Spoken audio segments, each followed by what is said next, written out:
بالکل کہ آپ صلی اللہ علیہ وسلم نے قبر کو ایک بالش اونچا کرنے سے منع کیا اور قبر کو پکا کرنے سے بھی منع کیا. جب نبی کی صریح اور صحیح حدیث آ گئی ہے تو بحث ختم. چاروں ائمہ کے نزدیک، چاروں فقہا کے نزدیک اور تمام مکاتب فکر کے نزدیک قبروں کو پکا کرنا، ان کو اونچا کرنا یہ حرام ہے، گناہ کبیرہ ہے. عیسائیوں سے عبرت حاصل کرو، امریکہ اور یو کے قبرستان جا کے دیکھو، ان میں کوئی آپ کو ڈبل منزلہ قبروں پہ عمارتیں نظر. اہل کتاب میں بعض چیزیں اچھی رہ گئی ہیں، کیونکہ یہ اہل کتاب میں بھی یہی تھا کہ قبر کو پکا کرنے کی اجازت نہیں، تو وہ لوگ اس پر عمل کر رہے ہیں. آپ دیکھو امریکہ اور لندن کے قبرستانوں کا یوٹیوب پہ وزٹ کرو تو آپ کو سادہ قبریں نظر آئیں گی، اور پاکستان لکھو گے تو آپ کو قبر کم اور وہ کوئی بلڈنگ زیادہ نظر آئے گی وہ، اور اس میں بعض دفعہ مردہ بھی نہیں ہوتا اندر، اور بعض دفعہ آدمی نہیں ہوتا، پتہ نہیں کون ہوتا ہے. کوئی چرسی ہیروئن چی مرتا ہے اس کی قبر پہ بنا لیتے ہیں عجیب عجیب. میں بھی تھائی لینڈ سے ہو کر آیا ہوں نا، وہاں میں نے بت پرستی دیکھی، تو بتوں کے بارے میں وہم ہے کہ یہ یوں کر دے گا، یہ یوں کر دے گا. تو مجھے خیال ہوا کہ جیسے ان کے پاس ان بتوں کے برحق ہونے کی کوئی دلیل نہیں ہے، توہمات ہیں، ایسے ہی ہمارے پاس مزار پرستی اور ان روحانی ٹوپی ڈراموں کے برحق ہونے کی کوئی دلیل نہیں ہے، صرف توہمات ہیں. وہ توہمات کیا ہیں؟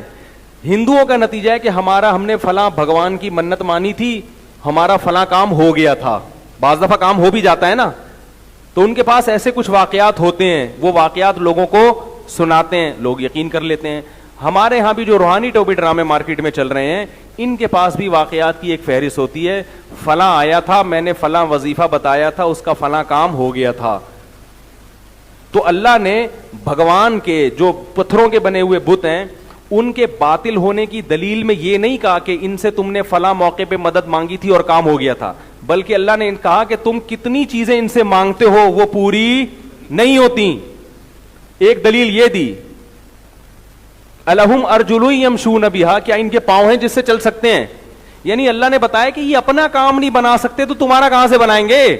لہذا جو کام تمہارے ہو گئے وہ انہوں نے نہیں کیے، وہ کس نے کیے ہیں؟ اللہ نے کیے، اور ان کی وجہ سے نہیں کہ وہ ایسی غریبی میں کچھ کام ہو جاتے ہیں. ایسے ہی روحانی ٹوپی ڈرامے کے سے کسی کو فائدہ ہو گیا تو یہ مت دیکھو فائدہ ویسے ہی ہونا تھا. ہر آدمی کے مقدر میں بیماری کے بعد موت نہیں ہوتی، بہت سے لوگوں کے میں بیماری کے بعد شفا بھی لکھی ہوتی ہے. تم یہ دیکھو کہ جو اپنے آپ کے کام ٹھیک نہیں کر سکتا وہ تمہارے کام کہاں سے ٹھیک کرے گا؟ جو روحانی علاج والا، تم جا رہے ہو اس کے پاس کہ میری فلاں جگہ سیٹنگ چل رہی ہے، وہ لڑکی مجھے مل جائے، زیادہ تر یہی ہو رہا ہے. تو میں ان سے کہتا ہوں جو پٹھان ہوٹل سے فری پھوکٹ میں 2 پراٹھے نہیں اٹھا کے لا سکتا، وہ تمہاری محبوبہ کو تمہارے قدموں میں بولو بھائی کہاں سے لا سکتا ہے؟ تو قرآن کا طرز یہ ہے کہ ان کے عاجز ہونے کے دلائل دے رہا ہے، اور آپ ان کے عاجز ہونے کے دلائل پہ غور نہیں کر رہے، جو کام تکے میں ہو گئے ہیں ان کو ہائی لائٹ کر رہے ہو. مجھے کینسر تھا، میں حضرت جی کے پاس گیا، کینسر ٹھیک ہو گیا ہے. بھائی میری ٹانگ ٹوٹ گئی تھی، میں فلاں کے پاس گیا، ٹانگ جڑ گئی. میرے گدے میں پتھری تھی، انہوں نے پھونک ماری، پتھری نکل گئی. ارے اگر پتھری نکل رہی ہوتی ٹھیک ہے، نکل گئی آپ کی، مانتا ہوں، ان کی پھونک سے نہیں نکلی، ویسے نکلی ہے. ہر ایک کی پتھری نے اندر رہنا نہیں ہوتا. تو یہی وہ توہم پرستی ہے جس کی وجہ سے شرک آیا ہے.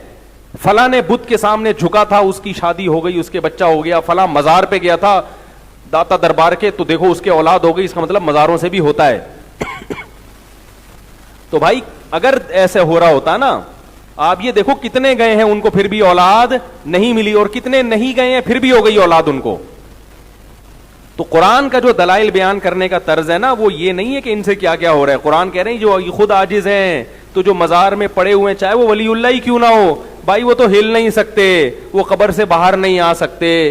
وہ میں نے بتایا تھا نا ایک واقعہ، ایک فالج زدہ آدمی کا فون آیا میرے پاس، آدھا دھڑ اس کا کیا ہے؟ فالج.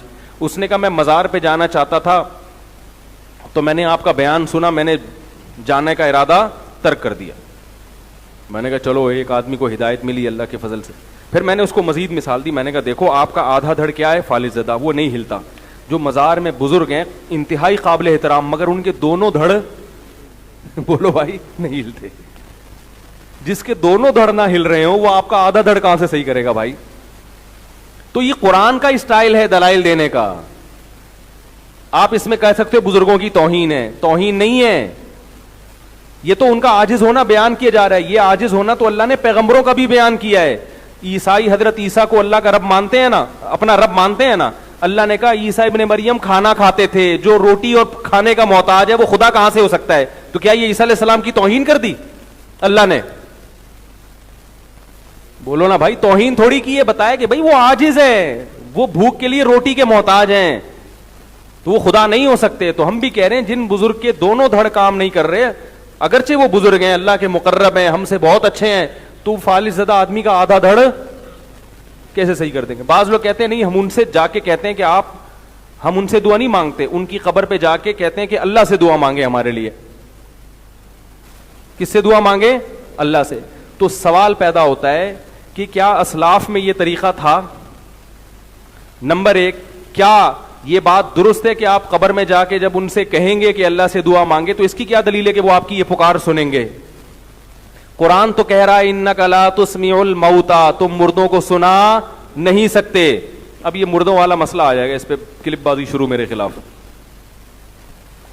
قرآن کیا کہہ رہے ہیں؟ تم مردوں کو سنا نہیں سکتے. میرا یہ نظریہ کہ مردے نہیں سنتے. اگر کسی کا نظریہ سنتے ہیں تو بھائی اس کا ہوگا.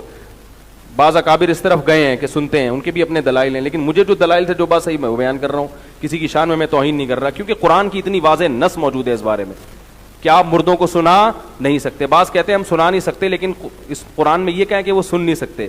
اصل میں یہاں سنانے کا مقصد کیا ہے کہ وہ سن نہیں سکتے, اس لیے تم ان کو نہیں سنا سکتے. تو یہاں عبارت مقدر ہے فَإِنَّكَ لَا تُسْمِعُ الْمَوْتَى فَإِنَّهُمْ لَا يَسْمَعُونَ. تم ان کو سنا اس لیے نہیں سکتے کہ ان میں سننے کی صلاحیت ختم ہو گئی ہے. تو اصل میں قرآن یہ بتانے کے لیے چاہ رہا ہے کہ مردوں میں سننے کی صلاحیت ہے ہی نہیں, کیونکہ آگے آتا ہے لا تہدی العمیٰ, تم اندھوں کو راستہ دکھا نہیں سکتے. تو جیسے اندھا نہ دیکھ نہیں سکتا اس لیے نہیں دکھا سکتے, تو مردہ بھی چونکہ سن نہیں سکتا اس لیے آپ اس کو سنا نہیں سکتے. بالکل نص ہے یہ قرآن کی, بالکل واضح. اب تو عجیب ہو رہا ہے, بعض لوگوں نے مردوں کو قبروں سے دکھانا بھی شروع کر دیا. کہہ رہے ہیں سننا تو دور کے بعد مردہ اندر سے دیکھ بھی رہا ہے باہر. بھائی اتنا غلو مت کرو, سننے میں اختلاف ہے, وہ اختلافی مسئلہ ہے. ہاں احادیث میں جہاں سننا ثابت ہے جن مواقع پر, ہم وہاں بھی سننے کے قائل ہیں. جیسے کہ صحیح مسلم کی حدیث ہے کہ جب دفنا کے لوٹتے ہو تو مردہ چپلوں کی آواز سنتا ہے, وہاں ہم قائل ہیں سننے کے, تاکہ قرآن اور حدیث میں کیا ہو جائے, تطبیق ہو جائے. تو پھر دوسری بات یہ, اس سے شرک پھیلتا ہے. اور چلو فرض کیا وہ سنتے بھی ہیں, تو کیا زندہ دنیا میں کم پڑ گئے ہیں جو آپ مردوں کے پاس جا رہے ہو؟ ہے بھائی, قبر میں جا کے آپ مردوں سے کہہ رہے ہو کہ سنیں, تو کیا زندہ بزرگ دنیا میں نہیں ہے؟ خاص طور پر جب ایک عمل سے بدعت کی تائید ہو رہی ہو اور یہ اسلاف کا طریقہ بھی نہ ہو. اسلاف کا یہ طریقہ نہیں تھا کہ قبروں پہ جا کے وہ یوں کہا کرتے تھے, وہ زندوں سے دعا کی درخواست کرتے تھے. تو جب یہ طریقہ بھی نہیں ہے تو یہ طریقہ بہرحال سنت کے خلاف. اور دوسری بات یہ کہ بعض چیزیں بذات خود جائز ہوتی ہیں مگر وہ ایک ناجائز چیز کا ذریعہ بن رہی ہوتی ہیں, اس لیے منع کر دیا جاتا ہے. یہ چیز شرک نہ بھی ہو تو شرک کا ذریعہ بہرحال ہے, کیونکہ قبر پرستی اسی سے پھیلتی ہے. ہمیں جو قبرستان جانے کا حکم ہے قرآن و سنت میں, وہ عبرت کے لیے. وہ کس کے لیے؟ کہ بھئی آج یہ چلے گئے, کل ہم نے بھی جانا ہے. فزورها فإنها تذکر الآخرہ. آپ صلی اللہ علیہ وسلم نے فرمایا قبر کی زیارت کرو اس لیے کہ وہ آخرت کو یاد دلاتی ہیں. اس لیے بھائی ان چکروں میں نہیں پڑنا چاہیے, بزرگوں کا احترام کریں, ان کے لیے دعائیں. السلام علیکم دوستو, آج کا ٹاپک قبروں کو پختہ نہ بنایا جائے. جابر رضی اللہ عنہ روایت کرتے ہیں کہ نبی صلی اللہ علیہ وسلم نے قبر کو پختہ بنانے سے منع فرمایا, اور اس سے بھی ایک قبر کے اوپر کوئی عمارت بنائی جائے یا قبر پر بیٹھا جائے. نبی صلی اللہ علیہ وسلم نے قبروں کو بلند کرنے سے بھی منع کیا ہے اور حکم دیا ہے کہ قبریں زمین کے برابر ہونی چاہیے. اوکے, اللہ حافظ.